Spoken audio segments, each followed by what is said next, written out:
Dear students, let us continue our learning the course System Software and Compilers. This is the ninth session of the module 3. The topics covered under this session are from the chapter Syntax Analysis under the heading Top-Down Parsing. So we are going to have the discussion on a non-recursive predictive parsing and error recovery in the predictive parsing. Myself, Dr. Suresh Adi from the Department of Computer Science and Engineering of Kendra Engineering College, Bantwal, Mangalore. So in the previous video, we learned on the building the parsing table for the predictive parsing. That is the top-down predictive parsing, how to build the parsing table over there. So let us continue our discussion.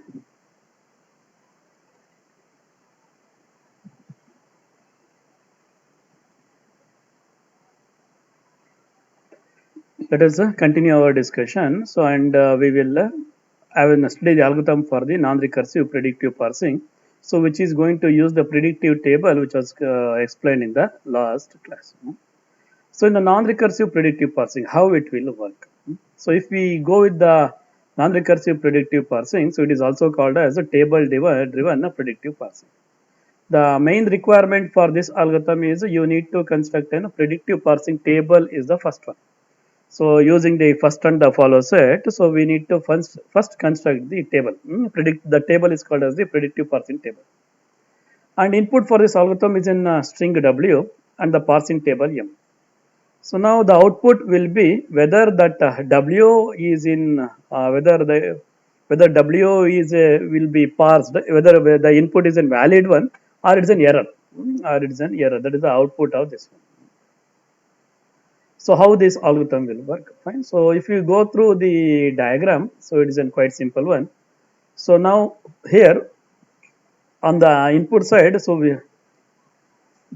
have this will be our input string. This will be our input string. It is an application of the stack, and this is the parsing table. So we need to consider all these three entities are taken into consideration. That is, your predictive parsing algorithm program is going to use all three. What are that one? Input, stack, and the parsing table, and it is going to decide whether the input is a valid or invalid case. Whether the input is a valid or invalid case, that decision will be done. How this algorithm actually works? How this algorithm actually works? If we go with the algorithm, there is a simple concept. Let A be the first symbol of the W. Let A be the first symbol of the W. Let X be the top of the stack. Next, while X not equal to dollar, so this is our ending case. So while X not equal to dollar, we will have the repetition. Once we reach the dollar, we will end. If X equal to A, means the top of the stack will matches with the input symbol. So A is our symbol from the string W, input W, and X is the top of the stack. If both will match, then we will remove the entry X from the stack and A from the input symbol. That is, we remove the entry. And if X is a terminal, but it will not match with the top of the stack, then it's an error. X is a terminal, but it won't match us with the top of the stack, then it's an error. Or else, if it is an error entry, then we tell it as a error. If it is not an terminal, then it should be something else. If it is something else, then what we will do is, in place of X, we will replace this entity. That is, if we have a production called X derives Y1, Y2 up to Yk, then we will output that production over there and pop X, and in place of that one, we will push that one to the stack. Let us see one example, and I will come back. Let me take the example as ID plus ID star ID. So this is my input. Let us take. This is my input. So the input is ID plus ID star ID is my input. Right? So now how this will work? First we push E to the stack. It is a top-down approach I told. We start from our start symbol. Our start symbol here is E. That is the grammar is E derives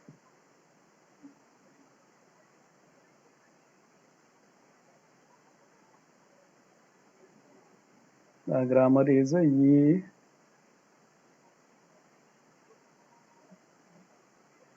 The grammar is E derives T E dash, then E dash derives plus T E dash or epsilon, then T derives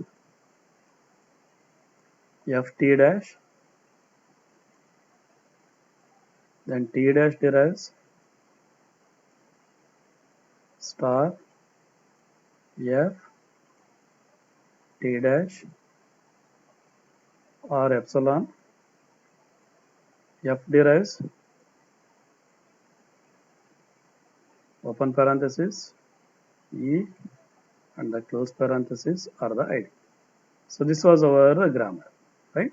So now in this case, first E on, now in the top down parsing, so we start from our start symbol. Our start symbol is E. So from E we will start and we have to derive our input string. How it will work, let us look. First E on ID. So we look at the table. This is the table what we have constructed. E on ID. What we have E derives T E dash. We have the production E derives T E dash. So now what we will do, we will remove this E. In place of this E, we write the body of the production. What is the body of the production? T E dash. So now what is their top? T. Next again, T on ID we will look. So T on ID, what we have? T derives F T dash. Now this T is removed. And in place of this one, we will put the body of the production. What is the body of the production? F T dash is inserted. Again, F on ID. What is F on ID? F derives ID. So now F is removed. In place of this F, ID is placed. Now again, there is a match. It is a token ID.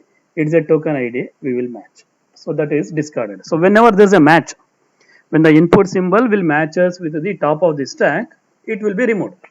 So now ID will be removed. Then next T dash on plus. T dash on plus. What we have T dash on plus? It is a T dash derives epsilon. Epsilon means nothing. So this will be removed. What is left out now? E dash. E dash on plus. What is E dash on plus? Plus T E dash. Now this E dash will be taken out. In place of this one, the body of the production. What is the body of the production? Plus T E dash. So in place of this one, so plus T E dash is placed. Again, plus and the plus, there is a match. We will remove. Again, T on ID. What is T on ID? T derives F T dash. So now this T is removed. In place of this T, we will put the F T dash. Again, F on ID. F on ID. What is that one? ID. So now this ID cancels. So this is the thing which is matched. On the left side, you can see the matched one. Fine. So now it is matched. It will be taken out. Next, what we have? T dash. T dash on star. T dash on star. What we have? Star F T dash. So now T dash is replaced with the star F T dash. Again, star and star. There is a match. We will remove it. So this is placed here. The matched one. What is left out now? F T dash. E dash. Here it is ID. Again, F on ID. What is F on ID? F derives ID. So F is removed. In place of that one, ID is placed. Now again, there is a match. ID, there is a match. We will take it out. Then next, T dash. T dash on dollar. What is T dash on dollar? T dash on dollar is T dash derives epsilon. This will be taken out. Next, E dash. E dash on dollar. E dash on dollar. E dash derives epsilon. So this will be taken out. Now the stack is empty. Input is empty. So it is accepted. This is how the top-down parsing works. So this is how we use the predictive parsing table over here. Right? The end of the stack, that is the bottommost element in the stack, we push the dollar, and here input we mark the end of the input will mark with the dollar. End of the input will mark with the dollar. Right? The things to observe over here. What are all the things we have done? Fine. So now if you look at the different things what we have done over here, the first case, let us look at the case by case. The first case, if the top of this stuff, the first case what we will do, we will push our start symbol to the stack. That is the first case. We push the start symbol to the stack, the first one. Before that one, we push the dollar. Dollar will be an indicator indicating the bottommost stock, bottommost element, dollar. Then end of the input, we will put the dollar. End of the input, we will put the dollar. Fine. So these are the three initial assumptions. What are the initial assumption? Bottom of the stack will be dollar. End of the input will be dollar. and we push the start element to the stack. In this case, the start non-terminal is E, that will be pushed to the stack. Next case. So now what happens? The stack, top of the stack is matched with the input symbol as per the table. The top of the stack is matched with the input symbol as per the table. First case, E on ID, you can look, E on ID, what is that one? T E dash. Now whenever we get the cases like this, that is E dash T E dash. In this case, what we will do? We will remove this A, that is we pop the top element. Now in place of that one, we insert the element. How we insert? First inserted is E dash. First, suppose we have a production called x derives y1, y2. Let us take the example y1, y2. So now in this case, what we will do? First, we are going to, that is E derives T E dash. This example, E derives T E dash. First, this is pushed to the stack. Next, this is pushed to the stack. That is y2 is pushed first. On the top of it, y1 is pushed. Same case. E dash is pushed first. On the top, T is pushed. Fine. So now next case. So this is what we do when we have the production. Next, when we have the token matching. Look here, ID matches with the ID. So now what we will do? This is a matched one. So now this we will remove, and this we will remove. So what are all the things we have removed? Removed one entry from the stack whenever there is a match. Remove the top of the stack. Remove the input symbol. Both we are doing. Fine. At the last case, what is the last case? At the end, I should have empty stack and empty input. At the end, I need to have the empty stack and the empty input. Then we say that our string is accepted, or else our string is rejected. Or else our string is rejected over there. Fine. Let us take the example for a rejection, how it will work. Fine. So let me take the example for the rejection. Let me have the tokens as first this is matched. This is matched one. Stack.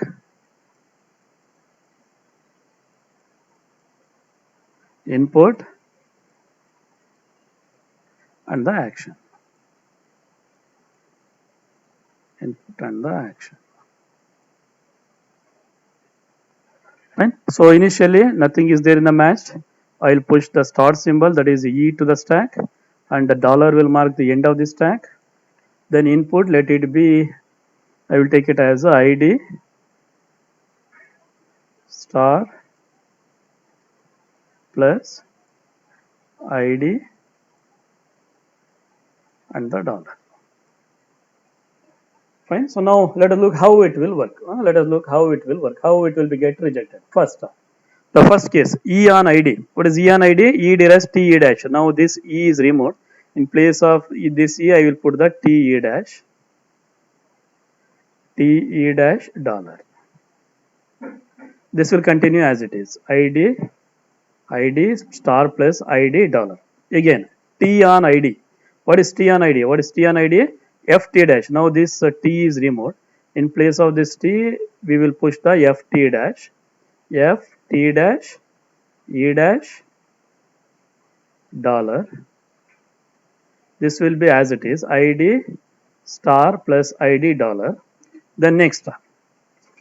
Then next is the F on ID. What is F on ID?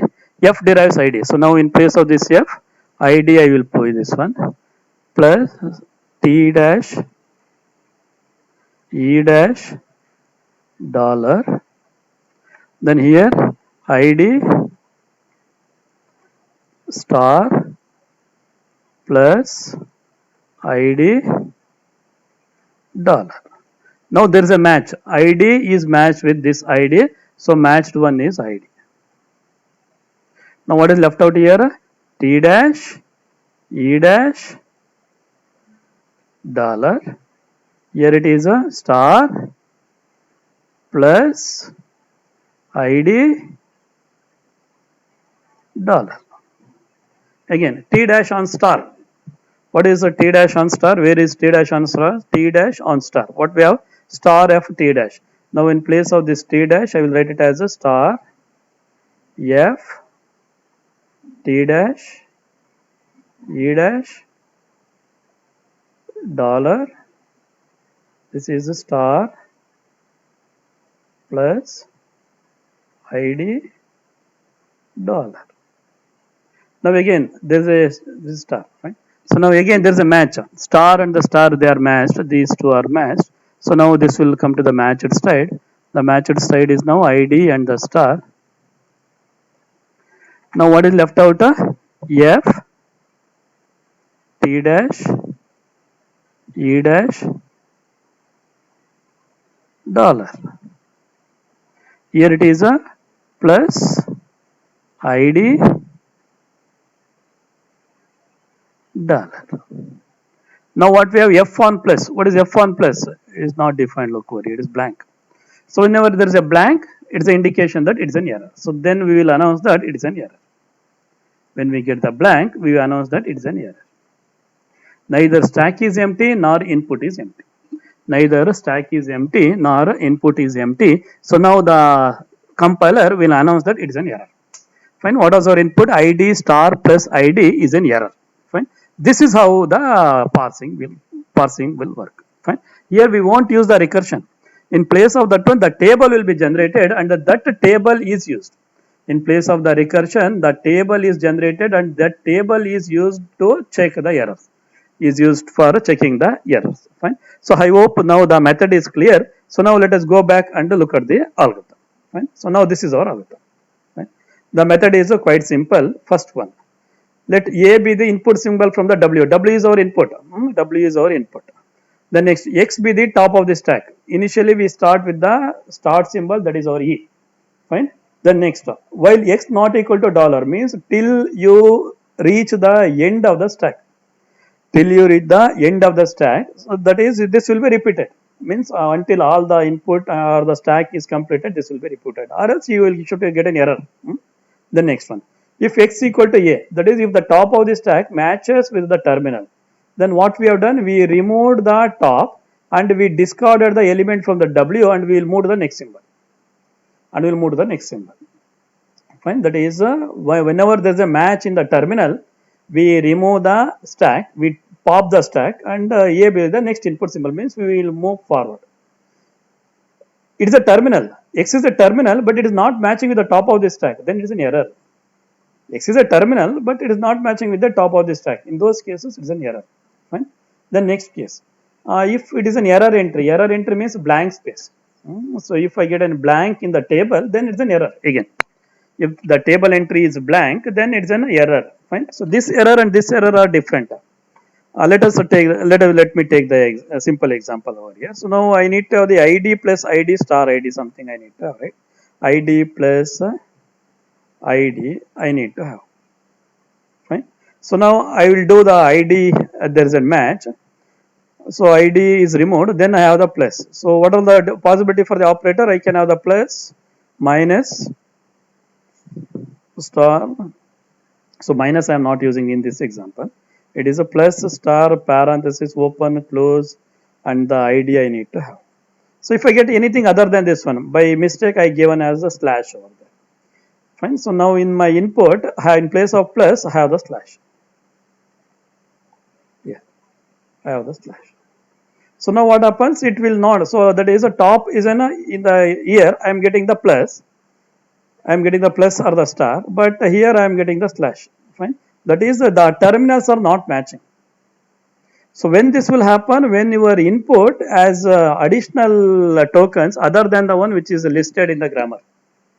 Whenever we have the additional tokens which are not listed over here, whenever we have the additional tokens which are not listed over here, then this error will appear. This case. That is, X is a terminal, but it is not matching with the top of the stack. X is a terminal, but it is not matching with the top of the stack. So in all those cases, it will come to this part. Then the next case, if the table entry is blank, in the table entry is blank, then it will come to this one. There we give the error message. Right? The next one, what is the next option? I have the grammar called E derives T E dash. E derives T E dash. So now how I handle this one? I remove this E from the stack and I push this one. First I push this E dash, then push this T. Same thing. If I have a production of this format, X derives Y1, Y2 up to Yk, then output that production, then pop this symbol, that is x will be removed. In place of this one, you push in the reverse order, that is e dash is first. Here it is yk is first. First yk you push, then yk minus 1, like that up to y1 to the stack. Keep y1 at the top of the stack. Right? Then let x be the next top symbol. So this will be repeated. So this will be repeated. What is our break case? I should get this one. That is either I should get the end of the input or I should get the error over here. So once I get the error, even in those cases I will break. Even in those cases I will break. Fine. So this is how the parsing algorithm will work. This is how your predictive parsing algorithm will work. Fine. I hope it is clear. Fine. The next one. So this we have seen. Then next, let us discuss on the error recovery methods, because as a compiler, I can't announce that it's an error and I stop. As a compiler, I can't announce that now you have an error, I will stop. I can't do that one because it's a compiler. I need to check for the rest of the errors. So whenever there is a blank in the table, meaning that it is an error. Whenever I will get the blank in the table, it's a meaning that it's an error. Let me take the example. If it is first example, let me take id divided by id. Fine. So now in this case, there is no matching over here in the table. In the table, there is no divided by is there. Fine. So that is if my input is id divided by id, id divided by id. So here there is no division symbol is there. So it's an error. But I can't stop there. In this example, let us take. Here I stopped here. Look here. There is no entry for f1 plus, right? So there is no entry for f1 plus. F1 plus, there is no entry. It's a blank. It's a blank. So I can't stop there because it's a compiler. It is not an interpreter. It is a compiler. It should make the correction and it should go and check the next errors. Being a compiler, it is not supposed to stop. So it should proceed. How it should proceed? It should correct. It should correct whether the correction is correct or not. That is the second aspect. But it has to make an effort to correct that error, and it should go and search for the next errors.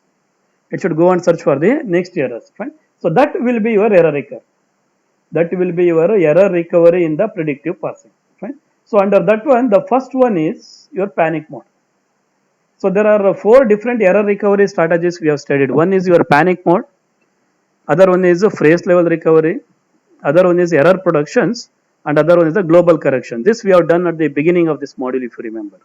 In the panic mode recovery, this is the simplest thing I told. So wherein we keep on discarding our input symbol till we get an synchronizing token.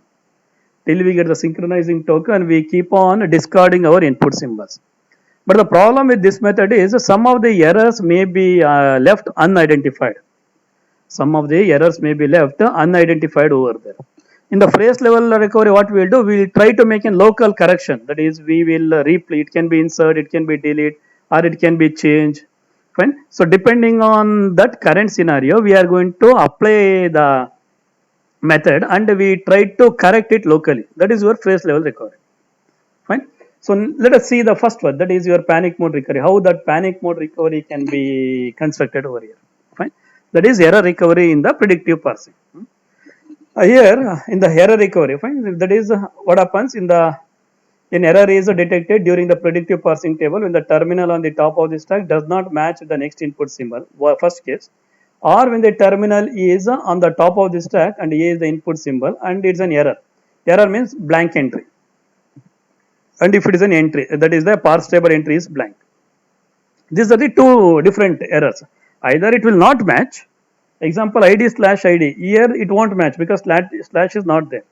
In the other example, we have seen id star plus id. Id star plus id. Even here it will stop because of there is a blank entry in the table. Now I need to handle these 2. I need to handle these 2 cases over here. The first one, as I told, it's in a panic mode recovery. Panic mode recovery is based on deleting.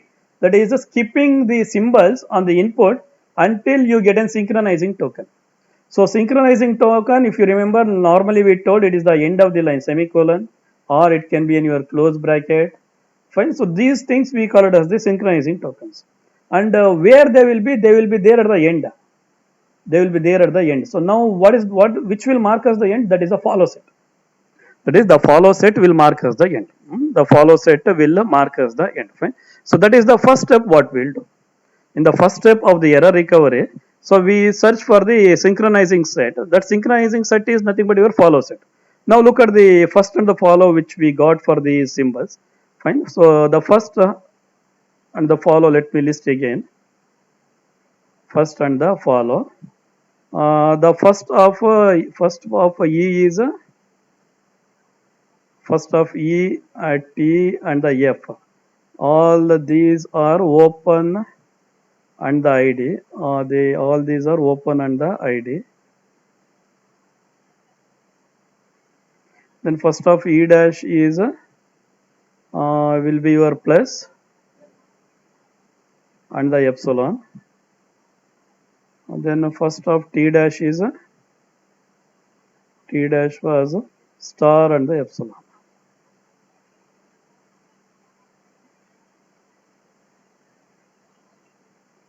Fine. Then let us go with the follow set. This is our first set. Let us go with the follow set over there. So follow of the E and the E dash are same. Let me go with the follow set now. Follow of E and the E dash, they are same. They are your close parenthesis and the dollar.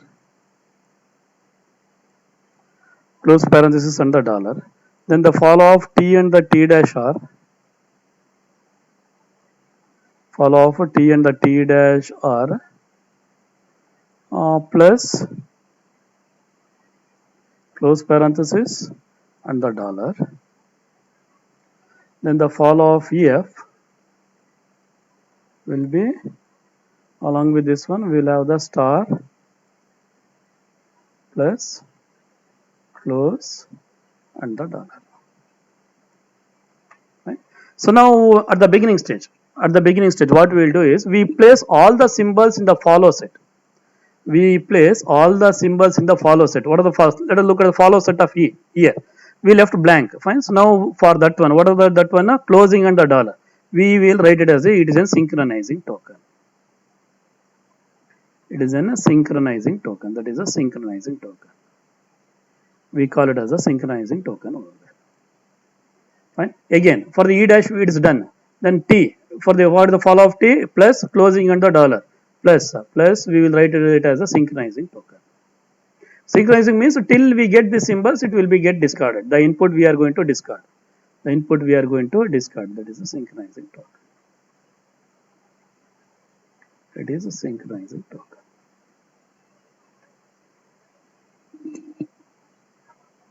Fine. Next one is the for the F. F it is a star all the year. All these cases we call it as a synchronizing token.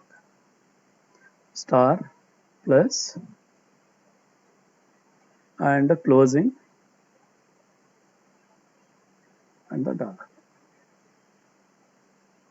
Fine. Earlier it used to be the empty. Now we filled with the follow set over there. Follow set we are not writing the production. We are calling it as a synchronizing set. Fine. So in the synchronizing set, what is added to the synchronizing set? That is all the follow symbols we are going to add up.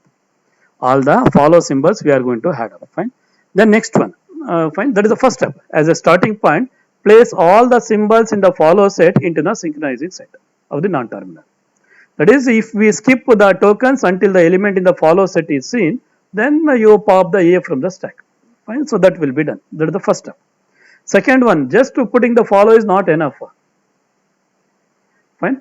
For example, your semicolon mark as the end of the input in the C language, then the key, if that semicolon itself is missing, then if you go for searching that semicolon, many lines you may need to skip. Now to avoid this one, so what we will do is we add some keywords that begin the statement. We'll add some keywords that begin the statement that may not be there in your follow set. That's the second one. The first one, what we have done, we placed all the follow set elements as the synchronizing tokens. In the first one, we placed all the follow set elements as the synchronizing tokens. In the second step, in some cases, that follow set elements are not enough. Just having the follow set elements is not enough. In those cases, what we will do is, we, along with those follow set elements, we add those things which mark the beginning of the line. Example will be your data types. If you might have seen int, float, character, double, they all mark at the beginning of the line. Even we can have add that one. Fine. That is a missing. Fine. So that is for the expressions. That is a missing semicolon after assignment may therefore result in the keyword beginning with the next line. Beginning with the next line, beginning to be skipped. Fine. The next one, that is the second step. Then next to that one, we add the symbols in the first of A to the synchronizing set for the non-terminal A. Fine. Then it may resume. That is, ultimate thing is we should continue our parsing. By discarding the elements, we should continue our parsing. We are not supposed to just stop. Fine. So we add the symbols in the first of the A as that to the synchronizing set for the non-terminal A. The next one, if it generate an empty string, like if you have a production called E dash derives epsilon and all the blank entries will put that epsilon over there. So that if we get that one, we will discard that E dash, so that our parsing will continue.